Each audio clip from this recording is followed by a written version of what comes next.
ઠંડીના વધુ એક રાઉન્ડ માટે તૈયાર રહેજો. હવામાન નિષ્ણાંત અંબાલાલ પટેલની આગાહી છે. 25 જાન્યુઆરીથી ફરી વધશે ઠંડીનું જોર. તો હાલ વેસ્ટર્ન ડિસ્ટર્બન્સથી ઠંડી ઘટશે. અંબાલાલ પટેલે જણાવ્યું છે કે 19, 20 અને 21 તારીખમાં ઠંડી ઘટશે.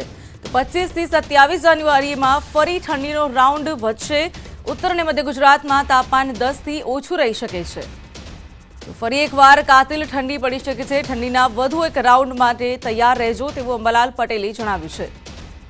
હવામાન નિષ્ણાંત અંબાલાલ પટેલની આગાહી છે. ઠંડી સાથે માવઠાનો પણ કહેર વર્તાઈ શકે છે. 25 જાન્યુઆરીથી ફરી વધી શકે છે ઠંડીનો પ્રકોપ.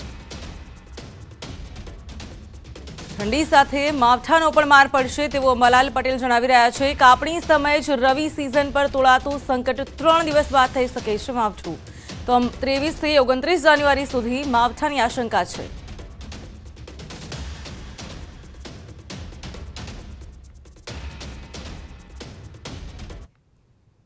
તારીખ 24, 25 અને 26માં ઠંડીનો રાઉન્ડ શરૂ થશે અને આ ઠંડી આકરી છે. ઉત્તર ગુજરાતના ભાગો, મહેસાણાના ભાગો, બનાસકાંઠાના ભાગો, સિદ્ધપુરના ભાગો, કડી બેસકાડી હાડના ભાગોમાં કેટલાક ભાગમાં ન્યૂનતમ તાપમાન 10 ડિગ્રી સેલ્સિયસથી પણ ઓછું થઈ જવાની શક્યતા રહેશે. માસની આખરમાં વાદળવાયુ આવવાની શક્યતા રહેતા રાજ્યના કેટલાક ભાગમાં હળવો વરસાદ પણ થઈ શકે. દેશના ઉત્તરીય પર્વતીય પ્રદેશોમાં તો કમોસમી વરસાદ થવાની શક્યતા રહેશે.